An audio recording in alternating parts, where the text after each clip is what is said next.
सावन सोमवार के व्रत में इस कथा का पाठ करना है जरूरी, वरना अधूरा रह जाता है। आपका व्रत मृत्युलोक में भ्रमण करने की इच्छा करके एक समय श्री भूतनाथ भगवान भोलेनाथ माता पार्वती के साथ मृत्युलोक में पधारे। भ्रमण करते करते दोनों विदर्भ देशांतर्गत अमरावती नाम की अति रमणीक नगरी में पहुँचे।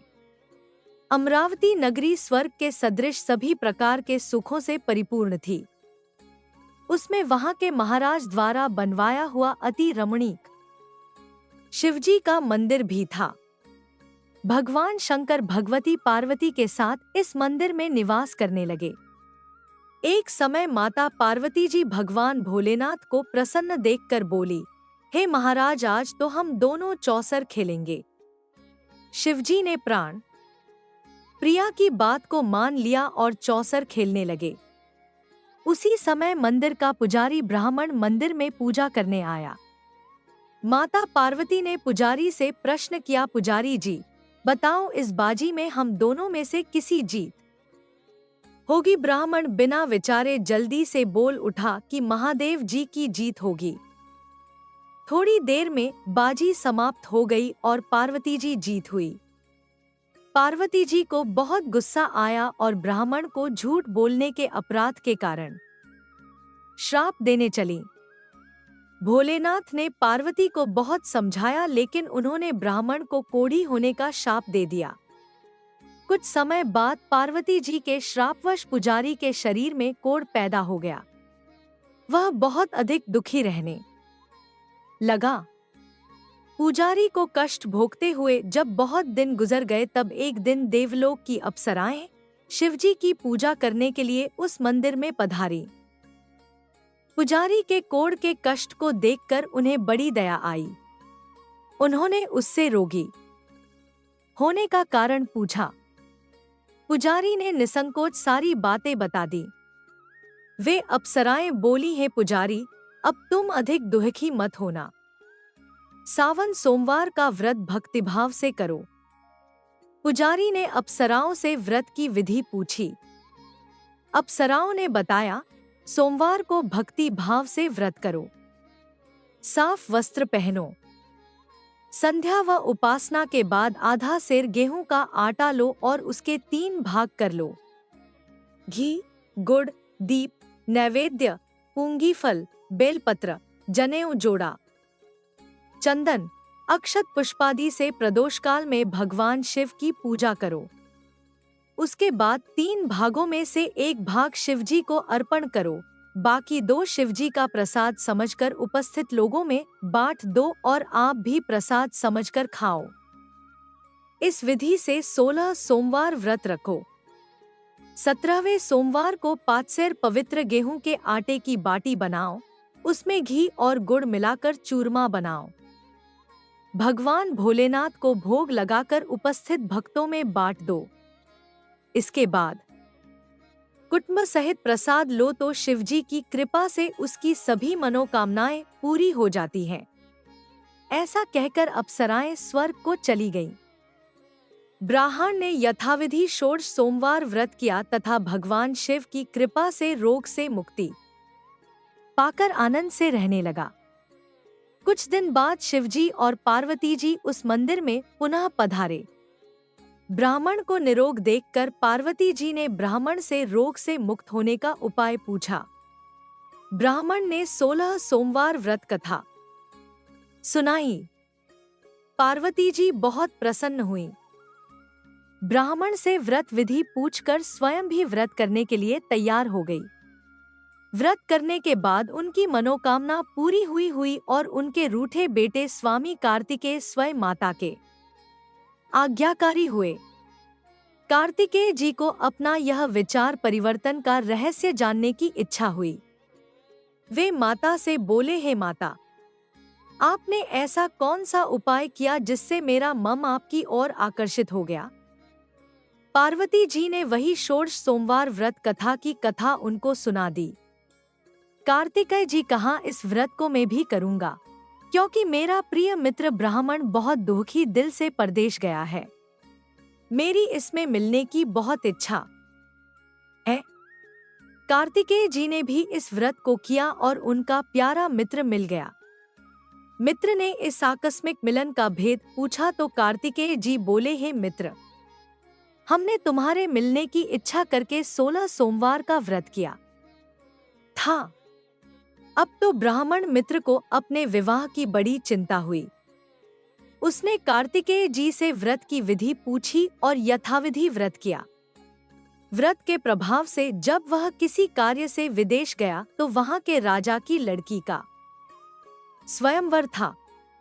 राजा ने प्रण किया था कि जिस राजकुमार के गले में सब प्रकार से श्रृंगारित हथिनी माला डालेगी, मैं उसी के साथ अपनी प्यारी बेटी का विवाह कर दूंगा। शिवजी की कृपा से वह ब्राह्मण भी उस स्वयंवर को देखने की इच्छा से राज्यसभा में एक ओर जाकर बैठ गया। नियत समय पर हथिनी आई और उसने जयमाला उस ब्राह्मण के गले में डाल दी। राजा ने अपनी प्रतिज्ञा के अनुसार बड़ी धूमधाम से अपनी कन्या का विवाह उस ब्राह्मण के साथ कर दिया और ब्राह्मण को बहुत सा धन व सम्मान देकर संतुष्ट किया। ब्राह्मण सुंदर राजकन्या पाकर सुख से जीवन व्यतीत करने लगा। एक दिन राजकन्या ने अपने पति से प्रश्न किया, हे प्राणनाथ, आपने ऐसा कौन सा भारी पुण्य किया था जिसके प्रभाव से हथिनी ने सब राजकुमारों को छोड़कर आपको वरण किया?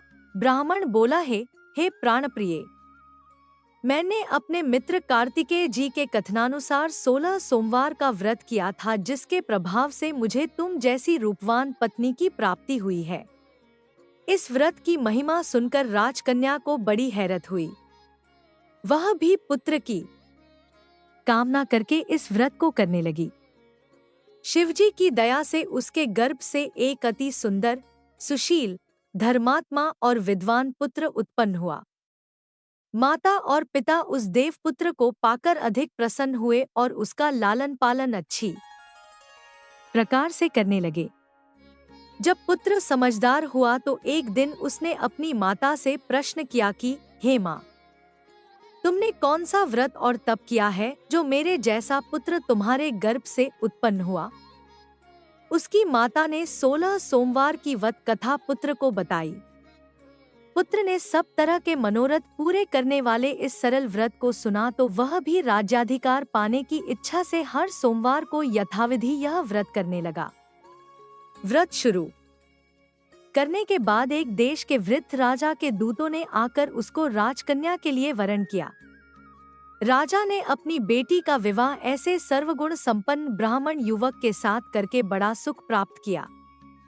वृद्ध राजा के दिवंगत हो जाने के बाद इसी ब्राह्मण को सिंहासन पर बैठाया गया, क्योंकि दिवंगत राजा का कोई पुत्र नहीं था। राज्य का उत्तराधिकारी होकर भी यह ब्राह्मण पुत्र 16 करता रहा। जब 17वां सोमवार आया तो विप्रपुत्र ने अपनी प्रियतमा से पूजन सामग्री लेकर शिव पूजा के लिए शिवालय में चलने को कहा, परंतु उसकी पत्नी ने उसकी आज्ञा की परवाह न की। दास दासियों द्वारा सब सामग्रियां शिवालय में भिजवा दी, परंतु स्वयं नहीं गई। जब राजा ने शिवजी का पूजन समाप्त किया तब आकाशवाणी हुई, हे राजा, अपनी इस रानी को राजमहल से निकाल दे, नहीं तो यह तेरा सर्वनाश कर देगी। यह आकाशवाणी सुनने के बाद राजा के आश्चर्य का ठिकाना न रहा। उसने मंत्रणागृह में आकर अपने सभासदों को बुलाकर कहा, मंत्रियों, मुझे आज शिवजी की आकाशवाणी हुई है कि राजा तू अपनी इस रानी को राज्य से निकाल दे, नहीं तो यह तेरा सर्वनाश कर देगी। राज्य के मंत्री और सभासद आदि सब विस्मय और दुख में डूब गया, क्योंकि जिस कन्या के कारण उसे राज्य मिला था, राजा उसी को निकालने की बात कह रहा था। यह कैसे हो सकता था? पर राजा ने मंत्रियों की परवाह नहीं की। उसने अपनी पत्नी को राजमहल से निकाल दिया। रानी दुखी हृदय से भाग्य को कोसती हुई राज्य से बाहर चली गई। बिना पदत्राण, फटे हुए वस्त्र पहने, भूख से दुखी हृदय से भाग्य को कोसती हुई चली जा रही थी कि उसकी अचानक एक करुण बुढ़िया से भेंट हुई जो सूत काटकर बेचने जाती थी। रानी की करुण दशा देखकर वह बोली, चल तू मेरा सूत बिकवा दे। मैं बूढ़ी हूँ, भाव करना नहीं जानती हूँ। यह बात सुन रानी ने बुढ़िया के सिर से सूत की गठरी उतार कर अपने सिर पर रख ली। थोड़ी देर के बाद आंधी आ गई और बुढ़िया का सूत पोटली सहित उड़ गया। बेचारी बुढ़िया पछताती रह गई। उसने रानी को अपने से दूर रहने को कहा। इसके बाद रानी एक तेली के घर गई तो शिवजी के प्रकोप के कारण तेली के सभी मटके उसी क्षण चटक गए। तेली ने भी रानी को अपने घर से निकाल दिया। बहुत से दुख उठाती रानी एक नदी के किनारे गई तो नदी का सारा जल सूख गया। उसके पश्चात रानी एक जंगल में गई। वहां सरोवर में पानी पीने गई तो उसके हाथ का स्पर्श होते ही सरोवर का नीलकमल के समान जल असंख्य कीड़ों में होकर गंदा हो गया। रानी ने भाग्य पर दोषारोपण करते हुए उस जल को पीकर पेड़ की शीतल छाया में विश्राम करना चाहा, परंतु वह जिस पेड़ के नीचे विश्राम करती उस पेड़ के पत्ते तुरंत टूटकर गिर जाते थे। वन, सरोवर, जलाशय की ऐसी दशा देख गौ चराते ग्वालों ने अपने गुसाई जी से, जो उस जंगल में स्थित मंदिर में पुजारी थे, उनको यह बात बताई। गुसाई जी के आदेशानुसार ग्वाले रानी को पकड़कर गुसाई जी के पास लाए। रानी की मुखकांति और शरीर शोभा देख गुसाई जी जान गए कि यह अवश्य ही कोई विधि की गति की मारी कुलीन स्त्री है।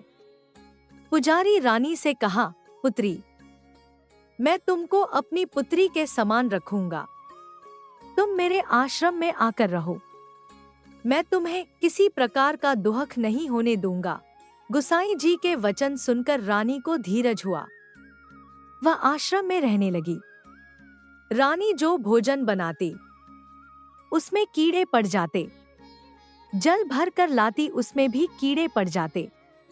रानी की यह दशा देख गुसाई जी भी बड़े दुखी हुए और रानी से बोले, हे पुत्री, तुम्हारे ऊपर कौन से देवता का प्रकोप है जिससे तुम्हारी ऐसी हालत हुई है?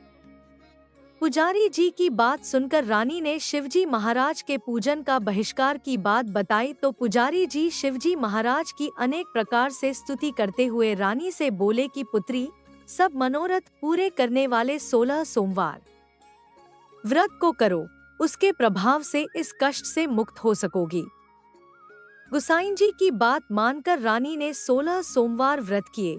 17वें सोमवार को विधि विधान सहित पूजन किया। उस पूजा के प्रभाव से राजा के हृदय में विचार आया कि रानी को गए हुए बहुत समय बीत गया, न जाने कहां कहां भटकती होगी, उसे ढूंढना चाहिए।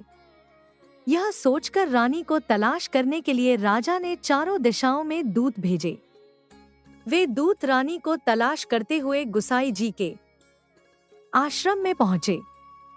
वहां रानी को पाकर उनसे रानी को अपने साथ ले जाने का आग्रह करने लगे, परंतु गुसाई जी ने मना कर दिया। दूत चुपचाप वापस लौट आए और राजा को रानी का पता बतलाया। रानी का पता पाकर राजा गुसाई जी के आश्रम में गए और उनसे कहा, महाराज, जो देवी आपके आश्रम में रहती है वह मेरी पत्नी है। शिवजी के प्रकोप के कारण मैंने उसको त्याग दिया था।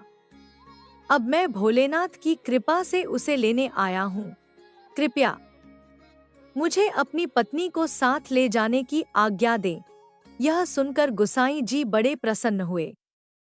उन्होंने रानी को राजा के साथ जाने की अनुमति दे दी। राजा बड़ी प्रसन्नता से रानी को महल में लेकर आया। सारे राज्य में उत्सव मनाया गया और चारों तरफ प्रसन्नता की लहर दौड़ गई। सारी प्रजा ने अपनी रानी के आने पर खुशियां मनाई। राजा और रानी फिर नियम पूर्वक 16 सोमवार के व्रत का पालन करते हुए बहुत समय तक आनंद पूर्वक भूलोक पर निवास करते रहे। अंत समय में दोनों को मोक्ष, स्वर्ग की प्राप्ति हुई। इस प्रकार जो मनुष्य 16 सोमवार के व्रत को श्रद्धापूर्वक करता है, उसकी सभी मनोकामनाएं भगवान शिवजी की कृपा से पूर्ण होती हैं और उसे मोक्ष की प्राप्त होती है।